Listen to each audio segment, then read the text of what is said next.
On the coast of North Carolina remains the last wild population of red wolves in the world.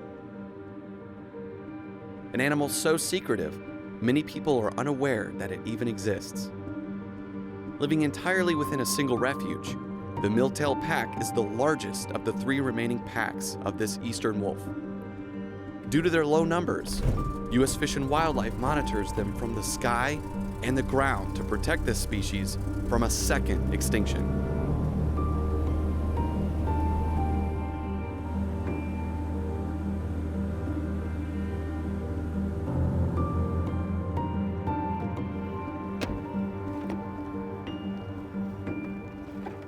So many people don't realize that red wolves are a thing. And unfortunately, that goes for locally as well. They're just a magnificent animal. So we've currently got 17 radio-collared red wolves on the Alligator River National Wildlife Refuge. Based on the strength of the beat, you can kind of get a sense for what direction they are and how far they are. The problem we have right now is that our red wolf population is so low.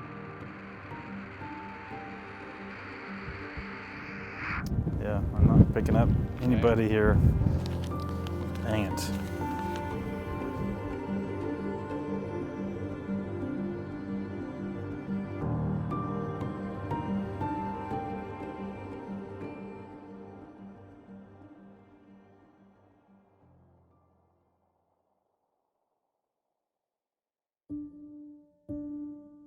Red wolves once roamed throughout the southeastern United States and numbered in the thousands.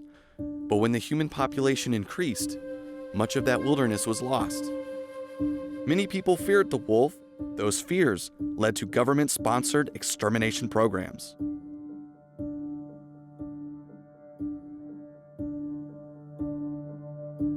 The red wolf was first listed as in danger of extinction under the Endangered Species Preservation Act in 1967. And between 1973 and 1980, the few remaining red wolves were captured to begin a captive breeding program. Due to their importance in the ecosystem, the new goal was to rebuild the red wolf population. But in 1980, they were officially declared extinct in the wild.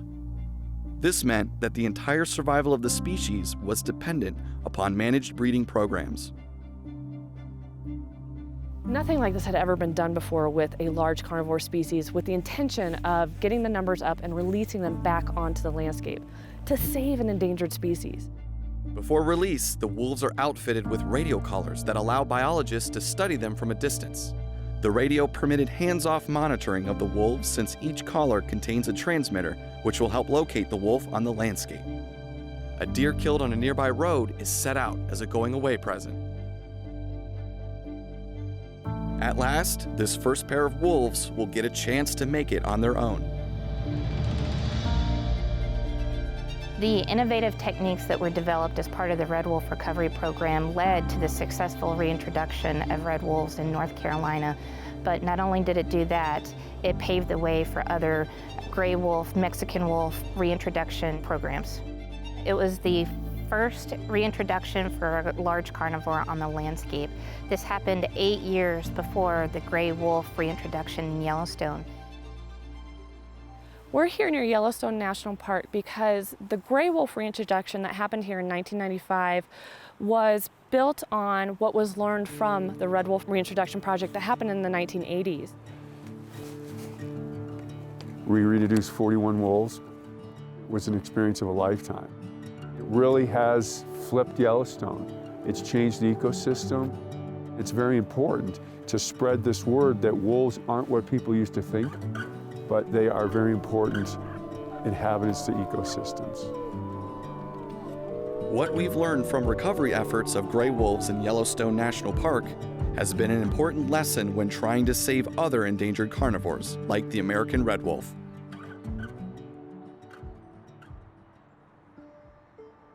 Life is constructed in kind of like a triangle, where you have very few species at the top and a lot of species at the bottom. And wolves sit at the top, and they eat species from the next level down, which there are more of. and then they eat the species at the next level down below that. So nature is all interconnected. And when you take those few species out at the top, it changes everything. And what people did is we came along and we took them out. And so when you don't have these carnivores, the plant eaters' population explode and they overeat the vegetation. When they overeat the vegetation, any other animal that uses that vegetation doesn't have habitat. Wolf predation is built on vulnerability and weakness. In general, they cannot go out and kill any elk or deer. If that animal's healthy, their chances of killing it are very low. In fact, in Yellowstone, wolf success rate on elk is 5 to 15%. They live on the weak animals. It's a myth that wolves show up and my hunting is gone. Your hunting may be better. Humans tend to take the healthy. Wolves tend to take the weak. By removing that sick animal from the herd, it's removing that disease from being spread to the rest of the herd. And there's also some evidence that that disease, blue tongue, brucellosis, by removing those diseases from the landscape, they can actually stop that from transmitting to our livestock.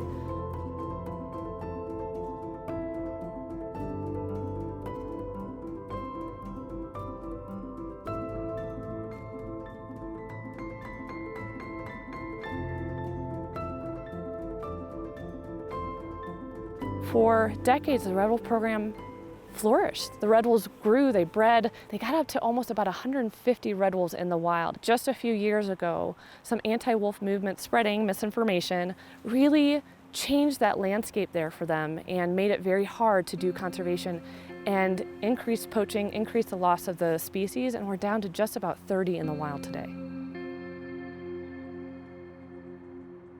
You think of what we've dealt with in our culture, portraying this wolf as the big bad wolf. And that's our job, is to be able to talk about what wolves are actually like. Wolves are very shy. They want to run away from people. Another challenge that the red wolf faces is that when their numbers are really low, they may hybridize with coyotes.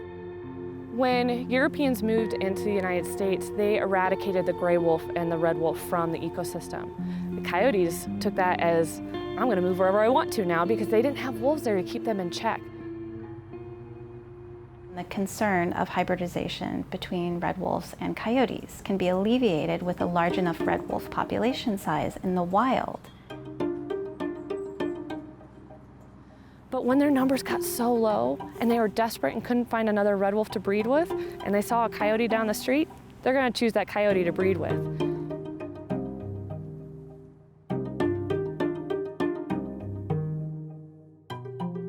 Once the wild population of red wolves is large enough, this will allow red wolves to very easily identify other red wolves as mates, and this will exclude any possibility for hybridization.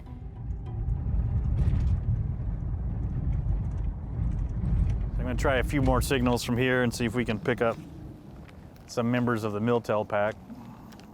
The biggest thing I want people to know about red wolves, quite honestly, is that they actually exist. I live here locally, and it's incumbent upon us to get that message out. I got to find these guys for my own peace of mind. The fundamental question is, do humans have a right to take over the planet? This is a real test for our will to live with other species. A lot of people think things like they're going to decimate prey populations, they're going to decimate livestock, and what we've seen with recovery efforts is that that's not actually the case. By restoring American red wolves back to the southeastern United States, we can restore balance to their ecosystem. The Red Wolf Species Survival Plan is made up of 43 institutions across the United States that are all working together to help save the American red wolf. By breeding animals in enclosures that could be re-released one day, conducting important research on red wolf behavior, and educating the public, they help spread awareness about this amazing species. In managed care, animal care staff across the various institutions involved in the Red Wolf Species Survival Plan program raise the red wolves in a way that does not habituate them to humans by avoiding contact with the red wolves.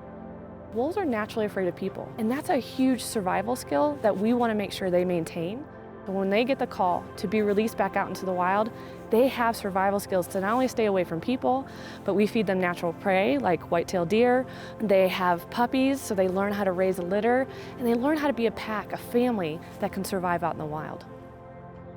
The only time animal care staff is hands-on is to administer vaccines. And while it is a little intimidating for the pups, it reinforces a wolf's natural inclination to run away from humans.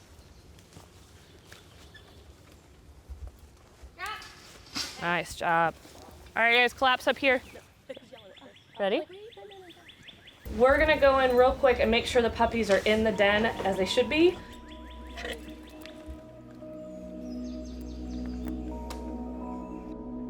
It's a little one. It's the little one. Boy or girl? Boy. You ready when you are? Oh man, we're so feisty.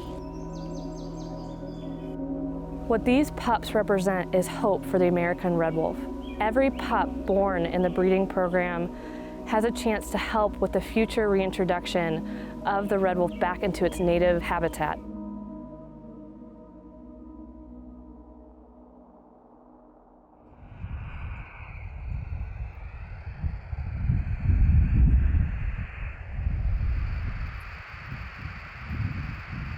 You hear it for a second?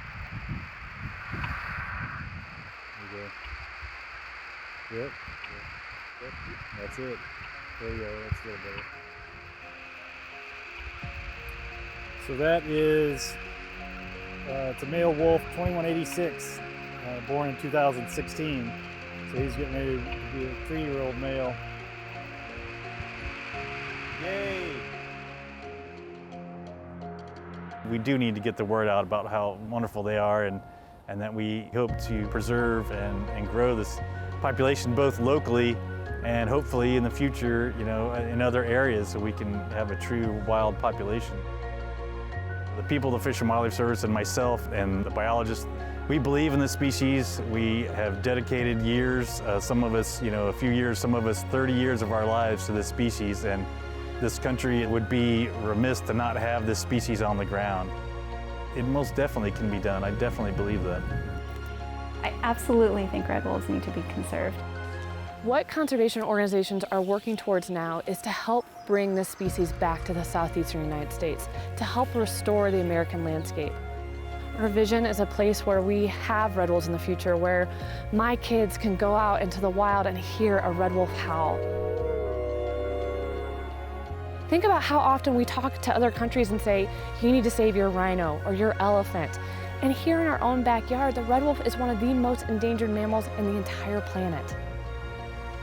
Restoring the red wolf back to the American landscape will create a healthier environment for every living thing.